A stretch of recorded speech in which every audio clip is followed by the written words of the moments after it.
¿Qué tal? Video tutorial número 3 del curso de desarrollo de aplicaciones para Android.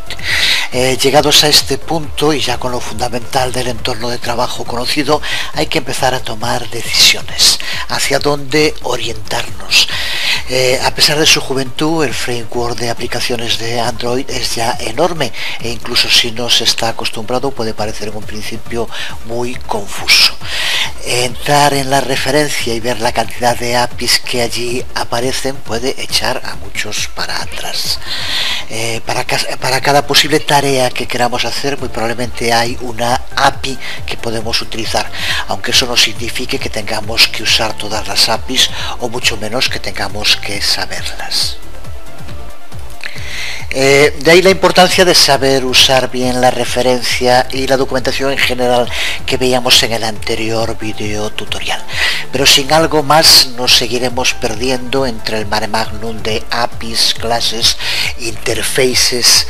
¿Qué podemos hacer? Creo que lo mejor es tener muy claro los objetivos que se quieren lograr antes de empezar a escribir ni una línea de código. Eso nos va a permitir saber cuáles son las APIs que de verdad vamos a necesitar sin perdernos en el intento. Y es lo que vamos a hacer, empezar a trabajar con unas cuantas APIs de las más utilizadas, lo que nos permitirá entender toda la arquitectura de programación de Android, basada siempre en los mismos elementos. Y esto es lo que nos puede habilitar para en el futuro poder usar cualquier otra API que necesitemos y que están todas perfectamente documentadas. Y teniendo en cuenta que muchas son muy específicas y probablemente nunca lleguemos a utilizarlas. Después de pensar en la mejor alternativa, vamos a empezar orientando el curso hacia el desarrollo de un juego, una aplicación al fin y al cabo de las que más demanda tiene por parte de los desarrolladores y además para la que vamos a necesitar un conjunto limitado de APIs. Todo lo que vamos a necesitar es construir una ventana con un componente de interface de usuario desde el cual dibujar y recibir entradas y también la posibilidad de ejecutar audio. Ya decía que para el desarrollo de cualquier aplicación debe haber todo un trabajo de planificación previo. En otros cursos lo hemos visto más en detalle. En este vamos a condensarlo sin olvidar tratar los pasos fundamentales. Resumidos, los ingredientes que vamos a necesitar para elaborar nuestra receta, nuestro juego, son los siguientes: un administrador de ventanas, un sistema de control de las entradas del usuario, poder trabajar con archivos tanto entrantes como salientes, poder añadir gráficos y poder añadir audio.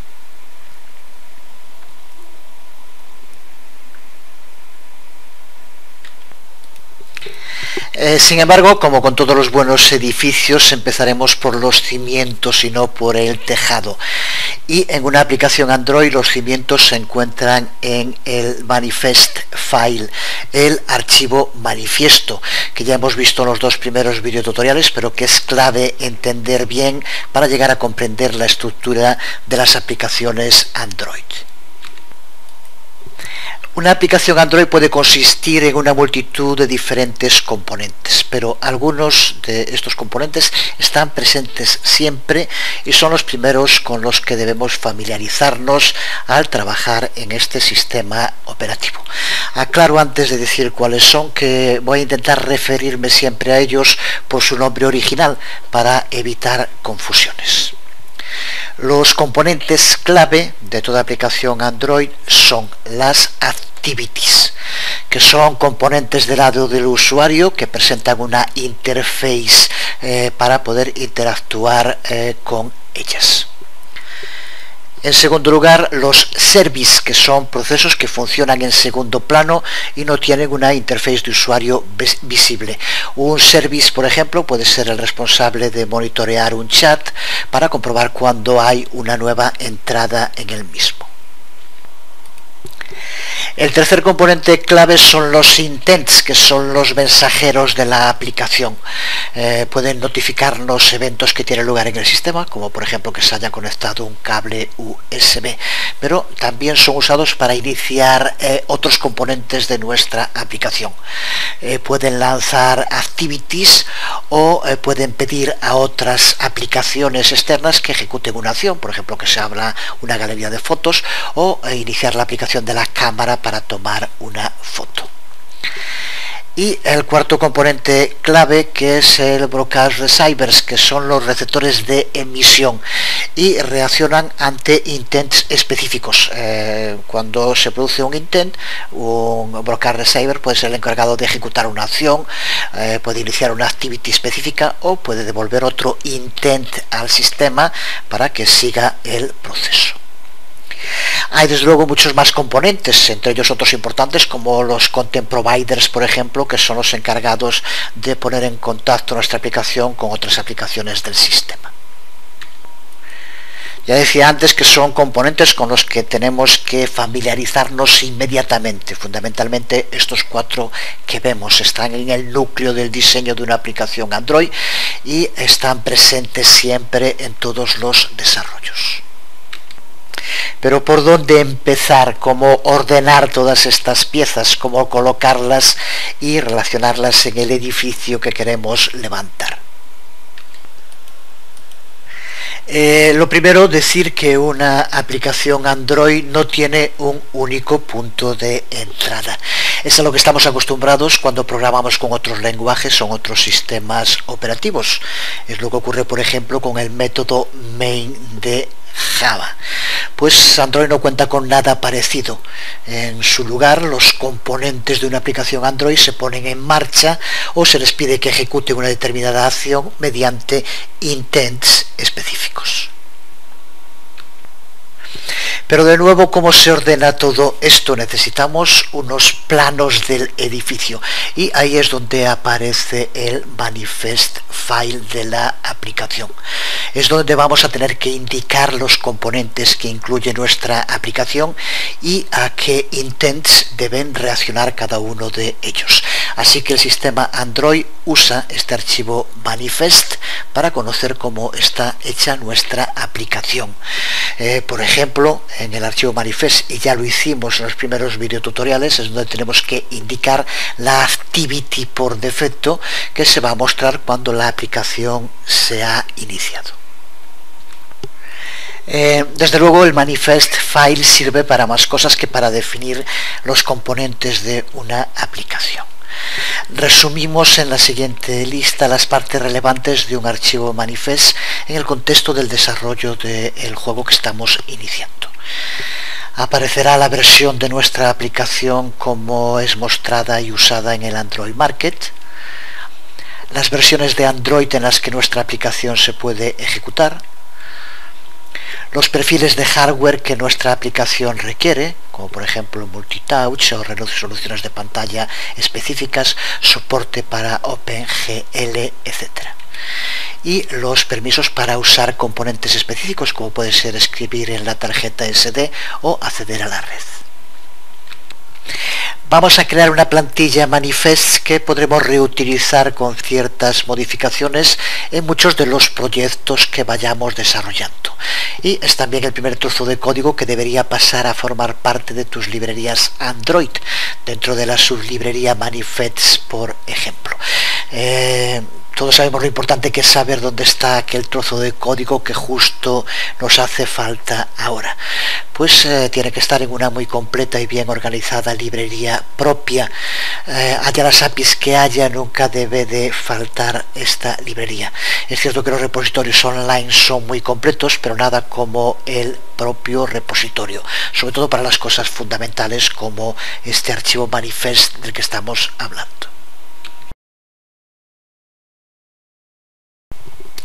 Así que vamos allá con todas las etiquetas XML que necesitamos para definir nuestra aplicación.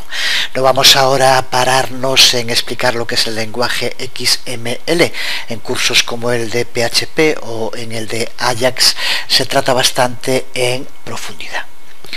Si recuerdas de los anteriores videotutoriales de este curso, cuando creamos nuestro primer proyecto Android en Eclipse, donde nos encontramos de nuevo, ya nos creaba la estructura básica del proyecto y desde luego nos crea también el archivo Android Manifest XML.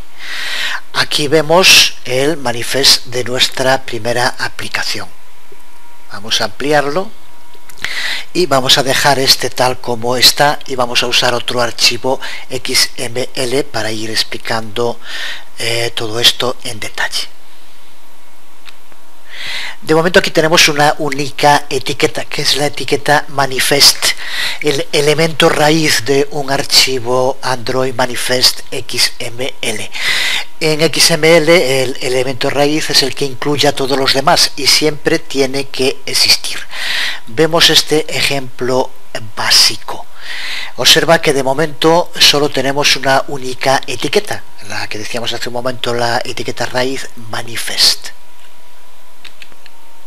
Esta etiqueta tendrá que iniciar el archivo y esta será la que tenga que cerrarlo. Pero observa como la etiqueta de apertura, aquí tenemos la llave de apertura y aquí la de cierre. Observa como dentro incluye otra información. Estos son lo que se denominan los atributos. Son algunos de los atributos que podemos aplicarle a la etiqueta manifest. Estos atributos son, el primero de ellos, XMLNS, que es donde especificamos un namespace, al que, como vemos aquí, le llamamos Android. Es el que va a ser usado a través del resto del archivo manifest. Lo vemos como aquí después, antes de los otros atributos, aparece siempre Android. Esto se trata de un namespace estándar, que es el que vamos a utilizar siempre. A continuación, el atributo package, que es donde definimos el nombre del paquete raíz de nuestra aplicación. Si recuerdas, también lo creábamos en el anterior vídeo tutorial. A partir de aquí tendremos que referenciar todas las clases específicas de nuestra aplicación relativas a este nombre de paquete. Los atributos versión code y versión name especifican la versión de nuestra aplicación de dos modos. El primero, versión code, tiene que ser un número y que se tiene que ir incrementando cada vez que publiquemos una nueva versión de nuestra aplicación. Es usado por el Android Market para seguir el desarrollo de nuestra aplicación. Mientras que el versión name es el que se le va a mostrar a los usuarios del Android Market cuando navegue por nuestra aplicación. Así que aquí podemos usar cualquier string que nos guste. Por ejemplo, aquí, como vemos, usamos 1.0. Y el atributo install location, que solo va a estar disponible si configuramos el target para nuestra construcción. Recuerda, cuando hablamos de target nos referimos a las versiones de Android que son admitidas por nuestra aplicación. Pues tiene que ser un target de Android 2.2 o superior.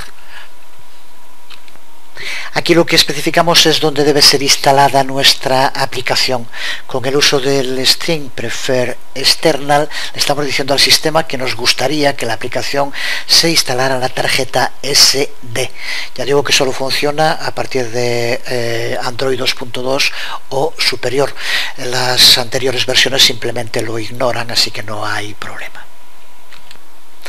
Todos estos atributos y otros que vayamos añadiendo dentro de la etiqueta manifest van a estar prefijados en general, con alguna excepción como package, con el namespace Android. Para abreviar no vamos a estar haciendo referencia a ello, pero observa cómo está escrito. Pues es ahora aquí, dentro del elemento manifest, entre sus dos etiquetas de apertura y cierre, donde vamos a tener que definir todo lo que decíamos antes, todos los componentes de la aplicación, activities, service, intents, pero también los permisos que va a tener nuestra aplicación, los perfiles de hardware que necesita y las versiones de Android que soporta, el target que decíamos también hace un momento. Decíamos hace un momento que prefer external es un string, por tanto tiene que acabar con comillas, si no nos daría error. Seguimos. Los componentes de la aplicación los vamos a definir dentro de la etiqueta application. Como en el caso del elemento manifest, vamos a explicar este elemento application en forma de un ejemplo.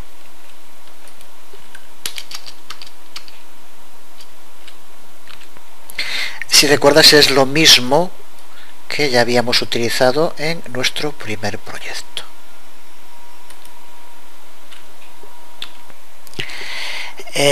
Pero esto ya empieza a sonar un poco más extraño. ¿Qué significa eso de @draggable barra icon o esto de @string barra app name? Cuando desarrollemos una aplicación Android estándar vamos a tener que crear bastantes archivos y en cada uno de ellos vamos a estar definiendo partes específicas de nuestra aplicación. Pues para poder definir completamente esas porciones tenemos que ser capaces de referenciar recursos que no van a estar dentro de un archivo XML. Nos referimos a imágenes, a strings con texto internacionalizado, por ejemplo. Estos recursos están localizados en subdirectorios dentro del directorio res, del que ya hablamos también en el anterior video tutorial. Al diseccionar nuestro primer proyecto en Eclipse hablábamos de estas carpetas. Esta es la notación que vamos a usar para referenciar recursos en una aplicación Android. En primer lugar tenemos el atributo con el namespace, como ya explicamos. La arroba especifica que queremos referenciar un recurso que está definido en algún lado. El string siguiente lo que hace es identificar el tipo de recurso que queremos referenciar y apunta siempre directamente a uno de los subdirectorios dentro del directorio res, en este caso draggable y strings. Y la parte final especifica el nombre del recurso. En este ejemplo una imagen llamada icon y un string llamado app name. En el caso de la imagen es el nombre real del archivo, se encuentra en el directorio res draggable y no lleva el sufijo, la extensión PNG o lo que sea. Android ya sabe el que tiene que utilizar. Y en cuanto al string app name, está definido en el archivo res values strings xml, que también ya vimos en el anterior video tutorial. Es donde se almacenan todos los strings usados por la aplicación. El nombre del string está definido dentro de ese archivo strings xml. Si recuerdas, en el anterior video tutorial, en el primer video tutorial, creamos el string con un nombre de hola y un valor que era bienvenidos a videotutoriales.com o algo así. Aquí, pues, por tanto, el nombre del string es appName y el contenido es el valor que pongamos dentro del archivo strings xml.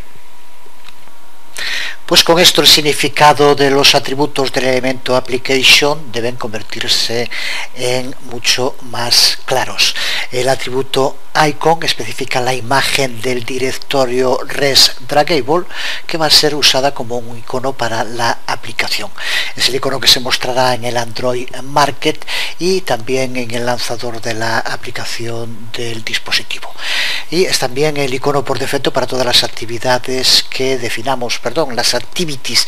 Aquí me refería justo a eso, utilizar el nombre original para que no haya confusiones. Nos estamos refiriendo a un componente concreto de una aplicación Android, las activities. Pues el icono que aquí indicamos es también el icono por defecto para las activities que incluyamos dentro de la etiqueta application que vamos a ver ahora mismo. Y el atributo label, que es donde se especifica el string que se va a mostrar para nuestra aplicación en el lanzador de la aplicación. En el ejemplo que estamos viendo hace referencia a un string que se encuentra dentro del archivo res values string xml.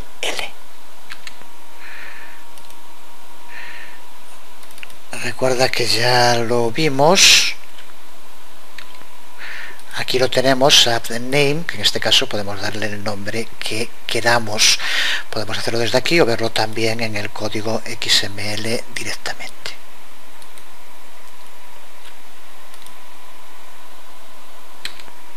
Podríamos también escribir como un string crudo aquí en label, en lugar de poner la referencia a ese archivo, escribir aquí directamente el string, aunque no es demasiado aconsejable.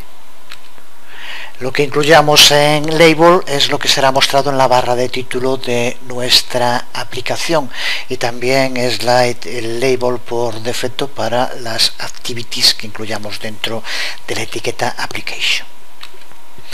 Y el tercer atributo del que ya hablamos, el atributo de debuggable, depurable, que recuerda que es donde indicamos si nuestra aplicación va a poder ser depurada o no. Mientras estamos desarrollando la aplicación, lo normal es ponerlo en true. Después, antes de publicarla en el Android Market, pues se cambia a false. Solo hemos discutido un pequeño subconjunto de los atributos que podemos especificar para el elemento application, pero son suficientes para las necesidades de nuestro primer juego. Como siempre, si quieres saber más, y deberías querer, puedes encontrar la documentación completa en el sitio de desarrolladores de Android. Aquí ves la página en concreto donde explica más en detalle la etiqueta application. Pero lo cierto es que en un vídeo tutorial listar todos y cada uno de los atributos sería muy tedioso y no tendría demasiado sentido. Como aquí nos indica, application es una etiqueta que está contenida dentro de manifest y que puede contener a su vez las etiquetas que aquí vemos. Y empieza lo interesante con uno de los elementos que va dentro de application, que es el elemento activity, que es el que vamos a ver ahora. Este es un hipotético ejemplo del elemento activity para nuestro juego, al que provisionalmente vamos a llamar señor sombrero. Para empezar, vamos a echar un vistazo a los atributos de la etiqueta activity, que ya deben estar bastante claros. Para empezar, name especifica el nombre de la clase activity relativa al atributo package que especificamos en el elemento manifest, como recordarás aquí.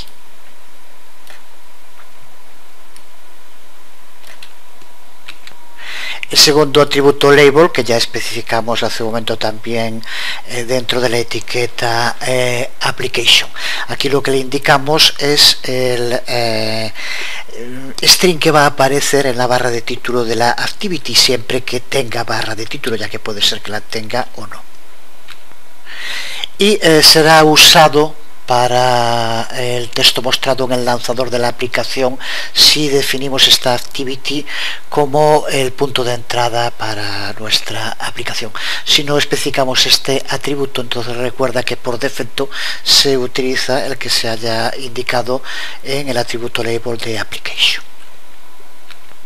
Y observa también como aquí hemos utilizado un string crudo directamente y no una referencia a un string que se encuentra en el archivo string XML, como hicimos antes aquí en application. El siguiente es screen orientation, donde indicamos la orientación que se va a mostrar en la pantalla del dispositivo cuando se ejecute esta activity. Aquí indicamos portrait para que aparezca en este sentido. Con esto nuestro juego señor sombrero solo trabajará en modo retrato. Tanto si ponemos aquí portrait como si pusiéramos landscape, obliga al dispositivo a que utilice una determinada orientación. Si dejamos este atributo vacío, la activity usará la orientación del dispositivo y eso se basa normalmente en los datos del acelerómetro, con lo que puede estar cambiando, y si la orientación del dispositivo cambia, la activity será completamente destruida y restaurada, algo que desde luego no queremos que ocurra, por lo menos con los juegos. Así que en general debemos fijar siempre la orientación de la activity a modo portrait o modo landscape, según sea el tipo de aplicación que estemos desarrollando.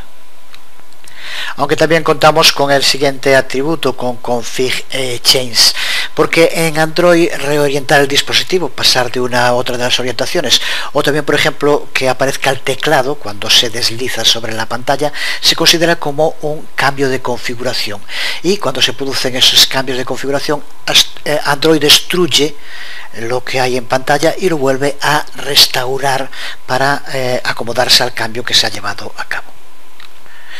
Pues este atributo config change del elemento activity nos ayuda, porque nos permite especificar qué cambios de configuración queremos manejar nosotros mismos y que no lo haga directamente el dispositivo, por lo tanto que no destruya y vuelva a reconstruir nuestras activities.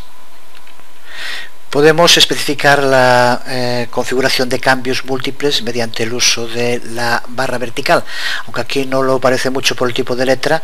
Es la vertical, recuerda que se consigue con ALGR más el 1, está en el teclado del número 1.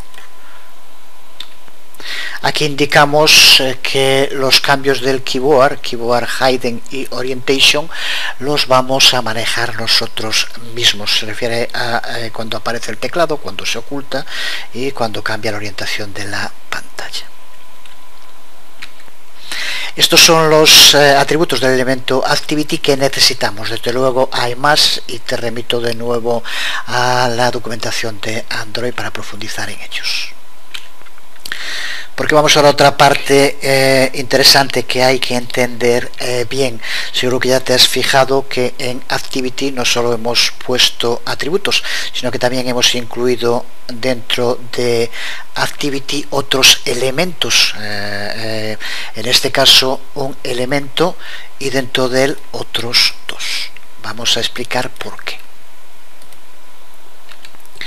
Como ya dijimos, en Android no hay la idea de un punto único de entrada para nuestra aplicación. En lugar de eso podemos incluir múltiples puntos de entrada.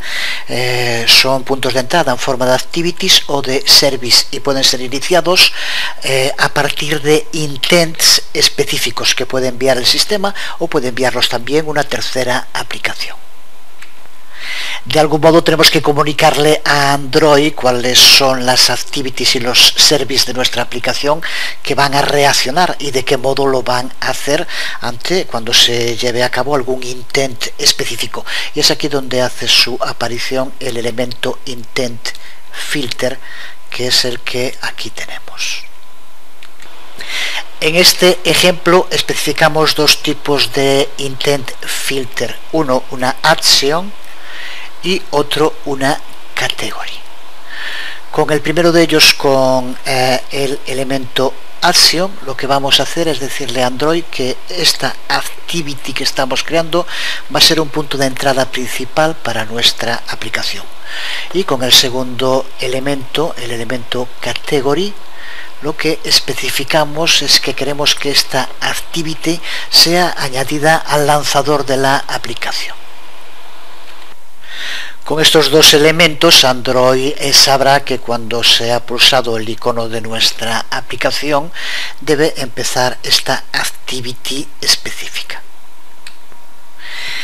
¿Cómo lo hacemos? Pues simplemente indicándole un intent. Observa que para cada uno de los elementos solo hemos especificado el atributo name. Y observa que como atributo name le pasamos a cada uno de ellos un intent, que es lo que vemos aquí. Uno que se llama Android Intent Action Main y otro que se llama Android Intent Category Launcher. El primero, Action Main, es un intent Android especial que usa el sistema para iniciar la activity principal de nuestra aplicación. Así que esto lo tendremos que usar siempre que queramos convertir una activity en la principal. Y el segundo intent, Category Launcher, se usa para decirle a Android si una activity específica de la aplicación debe tener una entrada en el lanzador de la aplicación, porque usualmente en nuestras aplicaciones solo tendremos una activity que especifique estos dos filtros intent, pero sin embargo las aplicaciones Android estándar van a tener casi siempre más de una action, pero no son action main como es en este caso, y no están tampoco en la category launcher como es la que hemos creado.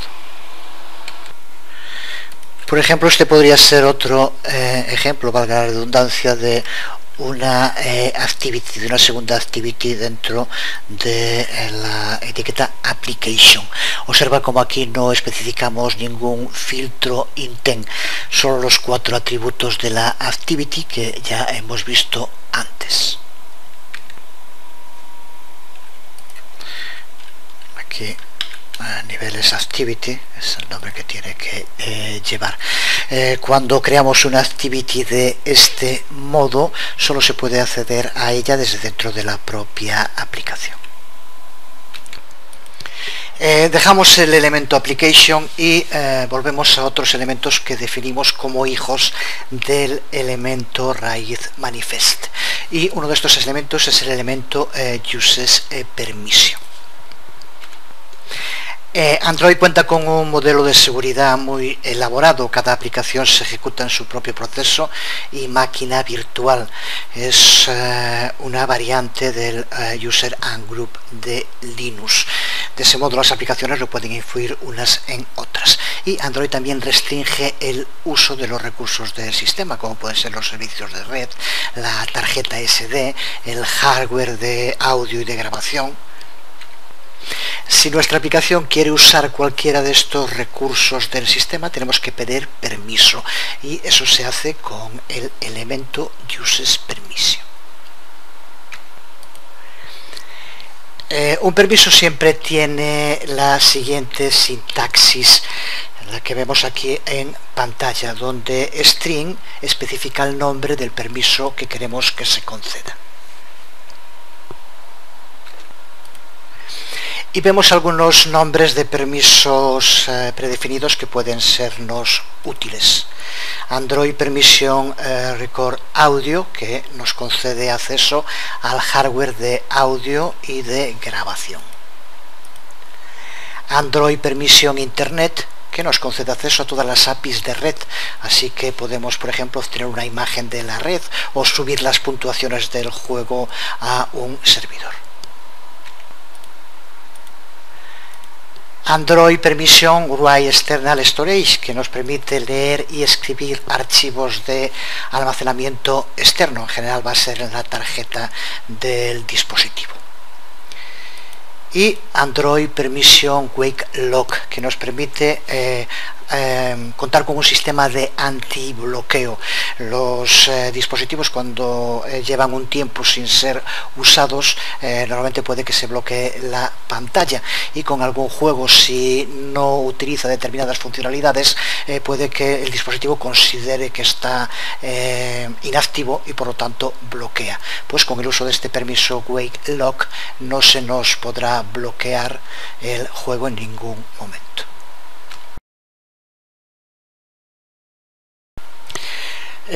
Por ejemplo, para obtener acceso a las APIs de la red, especificamos dentro de nuestro archivo manifest. Recuerda que en este caso estamos hablando de un elemento que es hijo de manifest, por lo tanto tiene que ir con la tarjeta manifest igual que va application.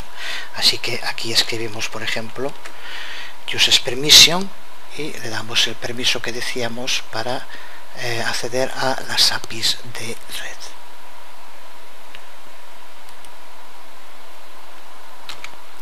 Aunque dijimos que no íbamos a hablar nada de XML, recuerda, seguro que ya sabes que se trata de un lenguaje que permite una gran flexibilidad en cuanto a la creación de etiquetas. Podemos crear etiquetas con cualquier nombre, pero que es muy rígido en cuanto a su localización. Así que Uses Permission es un hijo de Manifest. Si lo situaras dentro de Application no nos iba a funcionar nada, así que hay que tener mucho cuidado con eso. Aunque una gran parte ya nos ayuda a hacerlo directamente Eclipse. Si quisiéramos añadir más permisos adicionales, pues simplemente iríamos indicando más etiquetas Use Permission con el string, por ejemplo con los ejemplos que poníamos hace un momento, o con otros más que hay, y de nuevo te remito a la documentación oficial de Android para profundizar en ellos. Otra cosa importante a tener en cuenta, porque se puede plantear, pues bien, yo simplemente doy todos los permisos y arreglado el problema. Cuando un usuario instale tu aplicación, primero se le pedirá que revise todos los permisos que la aplicación pide. Va a haber algún usuario que no lo lea y otros que sí que lo van a leer muy en detalle. Y cuando pides permisos, como puede ser enviar mensajes SMS o obtener la localización del usuario, por poner un ejemplo, puede que haya mucha gente que dude de para qué, por qué razones se piden esos permisos. Así que hay que intentar siempre solicitar solo los permisos que realmente se necesiten, y cuando se necesita un permiso explicarlo bien, por ejemplo en la ayuda de la aplicación, para que el usuario sepa por qué necesitamos usarlo. Otro elemento hijo del elemento Manifest es Uses Feature. Si eres un usuario de Android y pues es un viejo dispositivo con una versión ya antigua de Android, como puede ser la 1.5, habrás observado que hay aplicaciones en el Android Market que no se te muestran en ese dispositivo. Una razón para eso puede ser el uso de este elemento Uses Feature en el archivo Manifest de la aplicación. La aplicación Android Market filtrará todas las aplicaciones disponibles para el perfil de hardware, y con este elemento Uses Feature una aplicación puede especificar qué características de hardware son necesarias: que tenga una pantalla multitouch, soporte para OpenGL es 2.0, y cualquier dispositivo que no tenga esas características especificadas dispara el filtro y no se mostrará la aplicación al usuario. Un elemento Uses Feature tiene los siguientes atributos. El primero, el attribute name, que especifica la característica que vamos a exigir. Veremos en un momento algunos ejemplos de string con estas características. El segundo, el atributo require, que es el que le dice al filtro si esa característica es realmente necesaria o solo se aconseja que se tenga.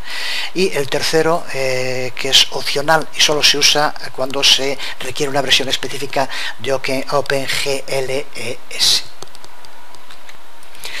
Para desarrolladores de juegos, las características más relevantes que tenemos que colocar dentro del atributo name, en donde ponemos string, son las siguientes: Android Hardware Touchscreen Multitouch, que en este caso requiere que el dispositivo tenga una pantalla multitáctil, pero llega con que se puedan llevar a cabo interacciones básicas. Y Android Hardware Touchscreen Multitouch Distinct, que exige capacidades multitáctiles completas para que el juego pueda desarrollarse. Por ejemplo, aquellos juegos que utilizan mandos virtuales en la pantalla deberían contar con esta característica. Volveremos a hablar de multitáctil, pero por ahora es suficiente recordar que cuando nuestro juego requiera una pantalla multitáctil, podemos evitar todos los dispositivos que no la soporten usando Uses Feature. De nuevo, hijo de Manifest, así que aquí debajo de Uses Permission podemos poner esto para que exija pantalla multitouch básica. Y el último elemento que ponemos en nuestro manifiesto es el elemento Uses SDK, que también es un hijo del elemento Manifest. ya lo definimos implícitamente cuando desarrollamos nuestro primer proyecto, cuando especificamos la versión mínima de SDK dentro del diálogo de nuevo proyecto Android. Así que lo que hace este elemento ya tenemos que saberlo. Ya sabemos que cada versión de Android tiene un número entero asignado, que se conoce también como versión SDK. Pues el elemento useSDK especifica, aquí vemos los dos atributos que le pasamos, por un lado aquí la versión mínima que soporta nuestra aplicación, y por otro cuál es la versión objetivo para la cual está creada nuestra aplicación.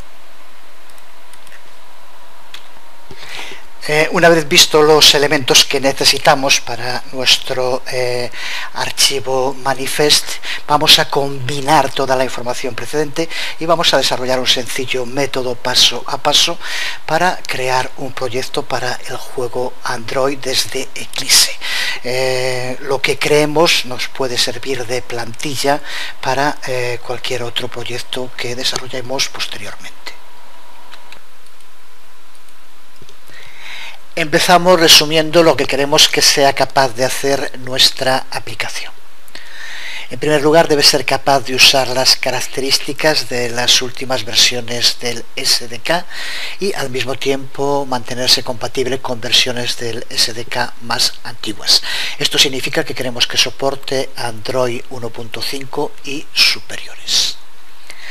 En segundo lugar, debe ser instalado en la tarjeta SD cuando sea posible para que no ocupe el almacenamiento interno del dispositivo. En tercer lugar, debe ser depurable. En cuarto lugar, debe tener una única main activity que manejará todos los cambios de configuración. De ese modo conseguiremos que no se destruya cuando se muestre el teclado o cuando se cambie la orientación del dispositivo. Y esta actividad tiene que estar fijada bien a modo portrait o bien a modo landscape. Y debe permitirnos acceder a la tarjeta SD y también evitar bloqueos, lo que se denominan los wake locks. Como vemos, se trata de unos objetivos sencillos que podemos lograr con la información que hemos adquirido en este video tutorial. Así que vamos allá.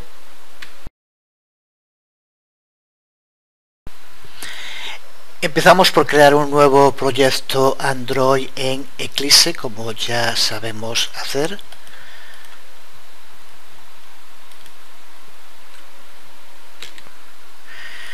Le damos un nombre al proyecto. Voy a llamarle, por ejemplo, señor sombrero, que es el que estábamos utilizando,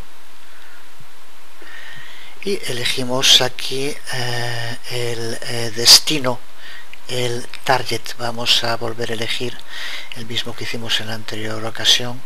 Vamos a poner, por ejemplo, el 2.33 con la API 10. Tenemos que especificar un paquete. Vamos a seguir usando el namespace así y vamos a poner ahora el nombre de la aplicación. Crear la actividad lo marcamos, ya dejamos el nombre por defecto, SR sombrero activity.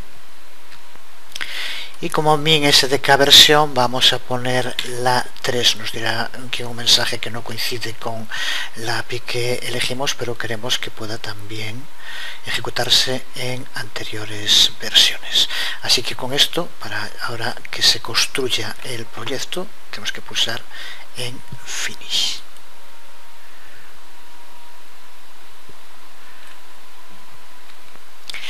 Eclipse ya nos crea toda la arquitectura del proyecto, como sabemos, y vamos a abrir ahora el archivo Android Manifest XML. Para hacer que Android instale el juego en la tarjeta SD cuando esté disponible, tenemos que añadir install location, el atributo install location del que ya hablamos, que se incluirá dentro del elemento manifest. Así que lo hacemos desde aquí ya y lo configuramos a prefer external. Como el otro día y por la misma razón cambio la resolución de la pantalla, aunque en el video tutorial no creo que se note ninguna diferencia. Seguimos, vamos ahora a la pestaña Application y como también ya hacíamos el otro día, vamos a hacer que nuestra aplicación sea depurable. Así que en Debuggable vamos a marcar True. Fíjate como lo que estamos haciendo ahora aquí, de este modo visual, es lo mismo que podemos hacer en el archivo XML escribiendo los distintos atributos. Archivo XML que aquí vemos con toda la información que hemos añadido de modo visual y que nos ha ido ya creando Eclipse. Ahora vamos a seguir ampliándolo. Ya conocemos las etiquetas y no tenemos ningún problema para acceder al código e incluir también nosotros nuevos atributos o nuevos elementos. Ahora llega el momento en el que tienes que empezar a practicar si realmente te estás haciendo con los fundamentos de la arquitectura de una aplicación Android. Lo primero que vamos a poner dentro del código XML es el atributo Screen Orientation, que recuerda que es el que nos permite fijar si la aplicación se va a mostrar en Portrait o Landscape. Pues piensa un poco e intenta saber, y si lo estás haciendo ya tú también ahora mismo, intenta escribir dentro de qué elemento y qué sintaxis tienes que aplicarle a este atributo. Lo hago en el vídeo tutorial, si prefieres intentar hacerlo por tu cuenta para el vídeo tutorial y posteriormente reiniciarlo cuando quieras. Se trata de un atributo del elemento Activity, así que por lo tanto tenemos que incluirlo dentro de ese elemento. Hacemos un espacio, recuerda siempre tiene que estar el triángulo de cierre, antes tienen que estar todos los atributos, así que lo ponemos aquí y escribimos Android Screen Orientation y le pasamos como string la orientación que queremos darle, en este caso Landscape. Y ahora le vamos a decir a Android que queremos manejar nosotros los cambios que se hagan en el teclado o en la orientación de la pantalla. Ya vimos que para eso tenemos que utilizar el atributo config change.